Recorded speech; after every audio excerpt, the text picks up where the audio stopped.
perkenalkan nama saya Muhammad Mufli Mufid. Di sini saya akan membuat sebuah video tentang penanggulangan COVID. Nah, di sini saya mempunyai tiga narasumber. Mohon untuk Kak Dion, tolong perkenalkan diri, kampus, dan asalnya. Oke, perkenalkan nama saya Dion, saya berasal dari Universitas Hasanuddin. Sekarang saya berada di Makassar. Terima kasih. Makasih Kak Dion. Untuk yang kedua, narasumber kedua, Kak Cesar, mohon perkenalkan dirinya. Perkenalkan, saya Cesar dari Universitas Pelita 8 di Tangerang. Makasih Kak Cesar. Yang ketiga, Kak Juan, mohon perkenalkan dirinya. Selamat pagi semua, perkenalkan nama saya Juan Benia, saya dari Politeknik Keuangan Negara STAN di Tangsel, tapi saat ini berdomisili di Palu. Terima kasih. Ya, makasih Kak Juan. Nah, di sini saya akan mengambil tema tentang penanggulangan COVID di berbagai daerah.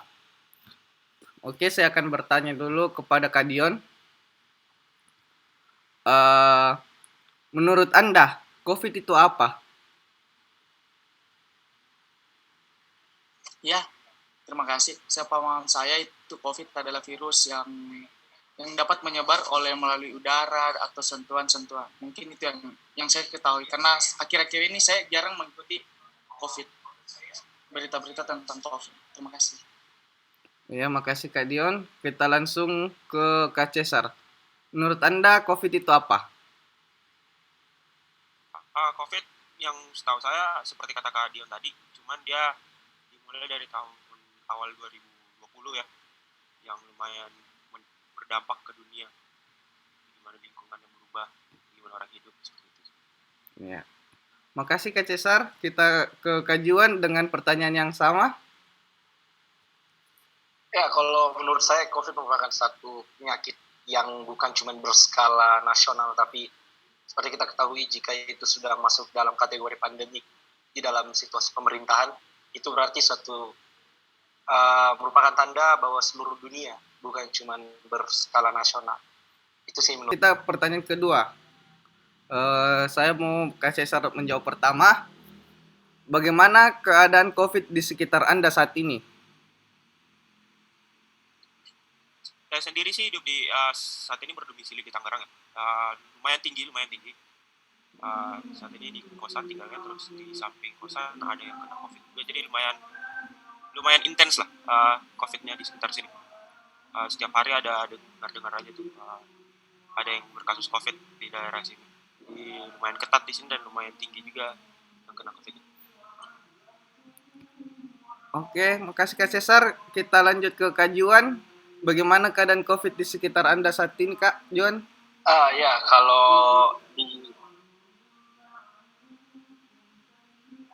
kalau saya kan saat ini sedang ada di Palu dan puji Tuhan mulai aman. Tapi kemarin sempat ada rekor baru kayaknya di sekitar sini, 300 orang terpapar per harinya. Dan untuk saat ini sekarang sudah mulai kondusif, sudah banyak penutupan yang dikerjakan dan orang-orang juga sudah mulai bisa patuh ya dibanding awal-awal kemarin. Terima kasih. Oke, makasih Kak Juan. Kita pindah ke Kak Aril. Bagaimana Kak Aril dengan pertanyaan yang sama? Ya, kebetulan saya berdomisili di Makassar. Ya, kebetulan Makassar memasuki zona merah dan hasil dari riset dari pemerintah, rating Sulsel itu menduduki peringkat keempat di Indonesia. Iya, makasih Kak Aril. Sekarang kita lanjut ke pertanyaan ketiga. Ke Kak Juan, mohon dijawab. Bagaimana cara penanggulangan atau pencegahan COVID di daerah Anda? Oke, kalau di daerah Palu sendiri ya, teman-teman di daerah sini pemerintahan yang penanggulangan yang dilaksanakan itu hampir sama seperti pada umumnya, cuman berbeda tingkatan level ya. Kita ketahui bersama kalau seperti work from home, kemudian pembatasan jam malam, itu kan memiliki tingkatnya masing-masing. Sedangkan di Palu tidak terlalu memasuki di tingkat yang ganas, dan untuk penanggulangannya sendiri tetap dilaksanakan seperti anjuran pemerintah, protokol kesehatan, kemudian mencuci tangan, memakai masker, dan sebagainya. Itu aja sih. Bagaimana cara penanggulangan atau pencegahan COVID di daerah Anda? Ya, terima kasih. Kebetulan kemarin pemerintah Kota Makassar melakukan sebuah program, yaitu Satgas COVID. Dan ya alhamdulillah sejauh ini perkembangannya ya baik, tapi mungkin ada banyak kritikan lah dari masyarakat, soalnya para Satgas itu dia yang ingin mengatasi COVID, tapi malah malah malah membuat COVID mungkin membludak lah di Makassar. Mungkin cara pencegahannya ya yang kurang. Ya, makasih Kak Aril. Kita ke Kak Cesar dengan pertanyaan yang sama. Bagaimana cara penanggulangan atau pencegahan COVID di daerah Anda? Mungkin seperti tipikal kota-kota yang lain ya, kayak protokol kesehatan, 3M, satuan tugas juga ada. Cuman di sini lebih ke ketat satuan tugas, soalnya banyak anak muda yang masih sampai tengah malam berkerumunan di pinggir kota, ya kan. Di pinggir jalan masih nongkrong itu sih. Jadi kebanyakan di sini masih banyak yang nongkrong, jadi satuan tugasnya emang harus ketat, benar-benar bubarin. Ya, oke, makasih Kak Cesar. Nah, pertanyaan keempat. Kan ini sekarang lagi marak-maraknya PPKM di sebuah kota. Apakah PPKM itu berdampak bagi Anda? Bicara soal PPKM kalau berdampak, soal saya mungkin tidak, tapi bagi teman-teman saya di daerah-daerah dekat tempat tinggal saya, banyak loh teman-teman saya yang terdampak banget.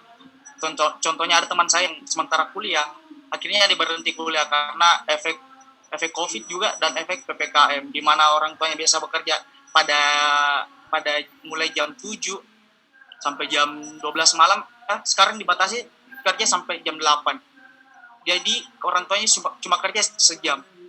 Jadi mungkin itu aja. Oke, kita ke Kak Cesar.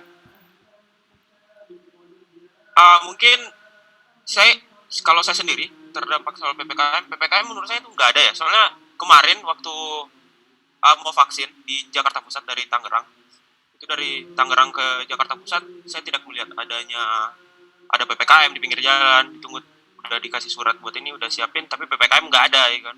Bolak-balik pun PPKM itu nggak ada, penyekatan di pinggir jalan pun nggak ada. Jadi saya tidak melihat adanya dampak langsung ke saya sendiri, karena PPKM melihat nggak efektif dan efisien di daerah ibu kota ini. Nggak tahu di mana ada PPKM itu.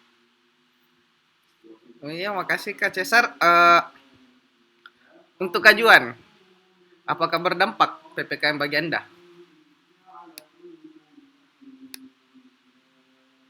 Kalau untuk saya sendiri, kalau dibilang berdampak, lumayan ya kalau kita sebagai mahasiswa. Dan sebagai mahasiswa pun terkadang banyaknya hal-hal yang kita mau perlu lakukan, apalagi dalam proses belajar mengajar sebagai seorang mahasiswa. PPKM ini kan sangat berdampak bagi kegiatan peribadatan di rumah, ibadah-ibadah, kemudian tentang kesenian, kemudian tentang berbicara dalam dunia pendidikan. Nah, salah satunya itu kan ada dalam dunia pendidikan, dan itu menurut saya sangat berpengaruh sih. Bagaimana teman-teman yang tidak tahu bagaimana cara untuk belajar menggunakan daring, akhirnya dipaksa untuk menggunakan daring dengan peralatan yang seadanya dan sangat minim untuk mengetahui. Tapi untuk saya pribadi itu terasa juga sih, karena harus yang namanya beradaptasi dengan lingkungan modern, yaitu seperti lingkungan digital sekarang. Itu aja. Ya, makasih Kak Juan. Pertanyaan terakhir untuk semua lagi, apa harapan Anda untuk Indonesia di tahun 2022? Karena kalau kita berbicara untuk bulan-bulan ini mungkin belum bisa ya untuk dikategorikan corona sudah hilang dari Indonesia. Mungkin di tahun 2022 baru kita bebas, insya Allah. Mohon Kak Juan dulu.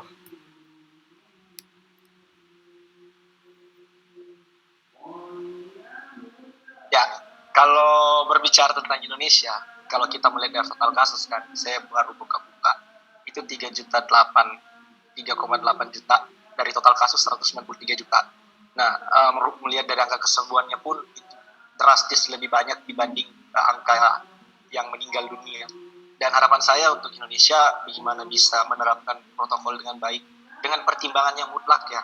Soalnya banyak pertimbangan pemerintah yang dilakukan tapi malah merugikan sekaligus sebenarnya menjerumuskan orang-orang yang harusnya seperti yang kayak Kak Dion dan Kak Cesar bilang, orang-orang yang harusnya menjadi garda terdepan untuk melindungi malah menjadi orang pertama yang memberikan COVID itu sendiri, menyebarluaskan tentang COVID itu sendiri.